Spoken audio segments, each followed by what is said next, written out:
देवी सर्वभूतेषु स्कंदमाता रूपेण संस्थिता नमस्तस्यै नमस्तस्यै नमस्तस्यै नमो नमः। जय माता दी। नवरात्रि के 5वें दिन स्कंद माता की पूजा अर्चना की जाती है और इस दिन श्री दुर्गा सप्तशती के अध्याय 9 और 10 की कथा का श्रवण किया जाता है। तो चलिए कथा का रसपान करते हैं। अध्याय 8 में हमने सुना कि माता ने किस प्रकार रक्त बीज का अंत किया।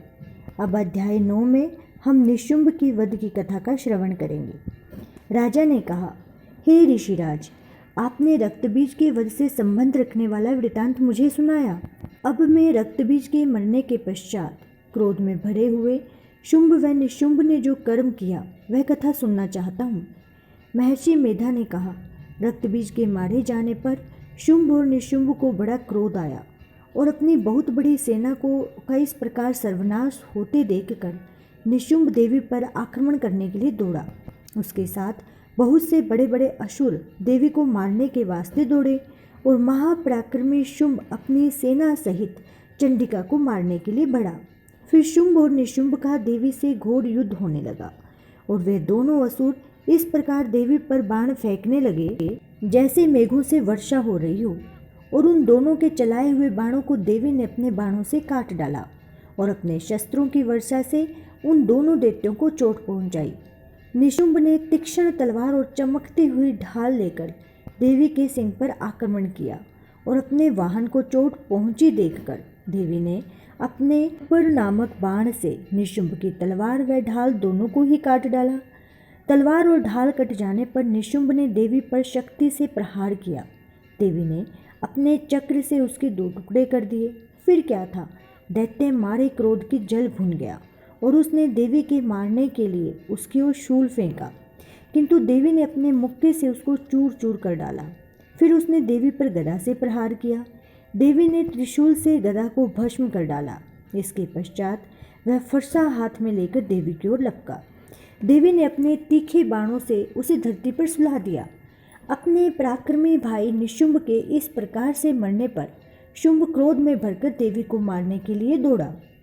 वह रथ में बैठा हुआ उत्तम आयुधों से सुशोभित अपनी 8 बड़ी बड़ी भुजाओं से सारे आकाश को ढके हुए था। शुंभ को आते हुए देखकर देवी ने अपना शंख बजाया और धनुष की टंकोर का भी अत्यंत दुस्सह शब्द किया। साथ ही अपने घंटे के शब्द से, जो कि संपूर्ण दैत्य सेना के तेज को नष्ट करने वाला था, संपूर्ण दिशाओं को व्याप्त कर दिया। इसके पश्चात देवी के सिंह ने भी अपनी दहाड़ से, जिसे सुन बड़े बड़े बलवानों का मद चूर चूर हो जाता था, आकाश, पृथ्वी और 10 दिशाओं को पूरित कर दिया। फिर आकाश में उछलकर काली ने अपने दांतों तथा हाथों को पृथ्वी पर पटका। ऐसा करने से ऐसा शब्द हुआ जिससे कि पहले के सभी शब्द शांत हो गए। इसके पश्चात शिवदूती ने असुरों के लिए भय उत्पन्न करने वाला अट्टहास किया, जिसे सुनकर सब दैत्य थर्रा उठे और शुंभ को बड़ा क्रोध हुआ। फिर अंबिका ने उसे अरे दुष्ट, खड़ा रह कहा तो आकाश से भी सभी देवता जय हो बोल उठे। शुंभ ने वहां आकर ज्वालाओं से युक्त एक अत्यंत भयंकर शक्ति छोड़ी, जिसे आते देखकर देवी ने अपनी मोहलक्का नामक शक्ति से काट डाला। हे राजन, फिर शुंभ के सिंहनाद से तीनों लोक व्याप्त हो गए और उसकी प्रतिध्वनि से ऐसा घोर शब्द हुआ जिससे इससे पहले के शब्दों को जीत लिया। शुंभ के छोड़े बाणों को देवी ने और देवी के छोड़े बाणों को शुंभ ने अपने बाणों से काट सैकड़ों और हजारों टुकड़ों में परिवर्तित कर दिया। इसके पश्चात जब चंडिका ने क्रोध से भर शुंभ को त्रिशूल से मारा तो वह मूर्छित होकर पृथ्वी पर गिर पड़ा। जब उसकी मूर्छा दूर हुई तो वह धनुष लेकर आया और अपने बाणों से उसने देवी काली तथा सिंह को घायल कर दिया।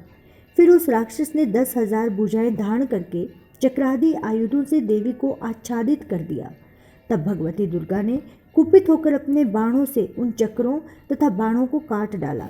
यह देखकर निशुंभ हाथ में गदा लेकर चंडिका को मारने के लिए दौड़ा। उसके आते ही देवी ने तीक्ष्ण धार वाले खड्ग से उसकी गदा को काट डाला। उसने फिर त्रिशूल हाथ में लिया। देवताओं को दुखी करने वाले निशुंभ को त्रिशूल हाथ में लिए हुए आता देखकर चंडिका ने अपने शूल से उसकी छाती पर प्रहार किया और उसकी छाती को चीर डाला। शूल विदृढ़ हो जाने पर उसकी छाती में से एक उस जैसा ही महापराक्रमी दैत्य ठहर जा कहता हुआ निकला। उसको देखकर देवी ने बड़े जोर से ठहाका लगाया। अभी वह निकलने भी न पाया था कि उसका सिर अपनी तलवार से काट डाला। सिर के कटने के साथ ही वह पृथ्वी पर गिर पड़ा। तदंतर सिंह दहाड़ दहाड़ कर असुरों का भक्षण करने लगा और काली शिवदूती भी राक्षसों का रक्त पीने लगी। कौमारी की शक्ति से कितने ही महादैत्य नष्ट हो गए। ब्रह्मा जी के कमंडल के जल से कितने ही असुर समाप्त हो गए। कई दैत्य माहेश्वरी के त्रिशूल से विदृढ़ होकर पृथ्वी पर गिर पड़े और कई बाराही के प्रहारों से छिन्न भिन्न होकर धराशायी हो गए। वैष्णवी ने भी अपने चक्र से बड़े बड़े महापराक्रमियों का कचूमर निकालकर उन्हें यमलोक भेज दिया और इंद्री से कितने ही महाबली राक्षस टुकड़े टुकड़े हो गए। कई दैत्य मारे गए, कई भाग गए। कितने ही काली शिवदूती और सिंह ने भक्षण कर लिए। इसके साथ ही श्री दुर्गा सप्तशती का 9वां अध्याय संपूर्ण होता है। 10वां अध्याय शुंभवध। महर्षि मेधा ने कहा, हे राजन, अपने प्यारे भाई को मरा हुआ तथा सेना को नष्ट हुई देखकर क्रोध में भरकर दैत्यराज शुंभ कहने लगा, दुष्ट दुर्गे, तू अहंकार से गर्व मत कर, क्योंकि तू दूसरों के बल पर लड़ रही है। देवी ने कहा, हे दुष्ट, देख, मैं तो अकेली ही हूँ। इस संसार में मेरे सिवा दूसरा कौन है? ये सब मेरी ही शक्तियाँ हैं। देख, ये सब की सब मुझ में प्रविष्ट हो रही हैं। इसके पश्चात ब्राह्मणी आदि सब देवियाँ उस देवी के शरीर में लीन हो गई और देवी अकेली रह गई। तब देवी ने कहा, मैं अपनी ऐश्वर्य शक्ति से अनेक रूपों में यहाँ उपस्थित हुई थी। उन सब रूपों को मैंने समेट लिया है। अब मैं अकेली ही यहाँ खड़ी हूँ, तुम भी यहीं ठहरो। महर्षि मेधा ने कहा। तब देवताओं तथा राक्षसों के देखते ही देखते देवी और शुंभ में भयंकर युद्ध होने लगा। अंबिका देवी ने सैकड़ों अस्त्र शस्त्र छोड़े। उधर दैत्यराज ने भी भयंकर अस्त्रों का प्रहार आरंभ कर दिया। देवी के छोड़े हुए सैकड़ों अस्त्रों को दैत्य ने अपने अस्त्रों द्वारा काट डाला। इसी प्रकार शुंभ ने जो अस्त्र छोड़े उनको देवी ने अपनी भयंकर हुंकार के द्वारा ही काट डाला। दैत्य ने जब सैकड़ों बाण छोड़कर देवी को ढक दिया तो क्रोध में भरकर देवी ने अपने बाणों से उसका धनुष काट डाला। धनुष कट जाने पर दैत्येंद्र ने शक्ति चलाई, लेकिन देवी ने उसे भी काट कर फेंक दिया। फिर दैत्येंद्र चमकती हुई ढाल लेकर देवी की ओर दौड़ा, किंतु जब वह देवी के समीप पहुंचा तो देवी ने अपने तीक्ष्ण बाणों से उसकी चमकने वाली ढाल को भी काट डाला। फिर दैत्येंद्र का घोड़ा मारा गया, रथ टूट गया, सारथी मारा गया। तब वह भयंकर मुद्दग्र लेकर देवी पर आक्रमण करने के लिए चला, किंतु देवी ने अपने तीक्ष्ण बाणों से उसके मुद्दग्र को भी काट दिया। इस पर दैत्य ने क्रोध में भरकर देवी की छाती में बड़े जोर से एक मुक्का मारा। दैत्य ने जब देवी को मुक्का मारा तो देवी ने भी उसकी छाती में जोर से एक थप्पड़ मारा। थप्पड़ खाकर पहले तो दैत्य पृथ्वी पर गिर पड़ा, किंतु तुरंत ही वह उठ खड़ा हुआ। फिर वह देवी को पकड़कर आकाश की ओर उछला और वहां जाकर दोनों में युद्ध होने लगा। वह युद्ध ऋषियों व देवताओं को आश्चर्य में डालने वाला था। देवी आकाश में दैत्य के साथ बहुत देर तक युद्ध करती रही। फिर देवी ने उसे आकाश में घुमाकर पृथ्वी पर गिरा दिया। दुष्टात्मा दैत्य पुनः उठकर देवी को मारने के लिए दौड़ा। तब उसको अपनी ओर आता हुआ देखकर देवी ने उसकी छाती विदृढ़ करके उसको पृथ्वी पर पटक दिया।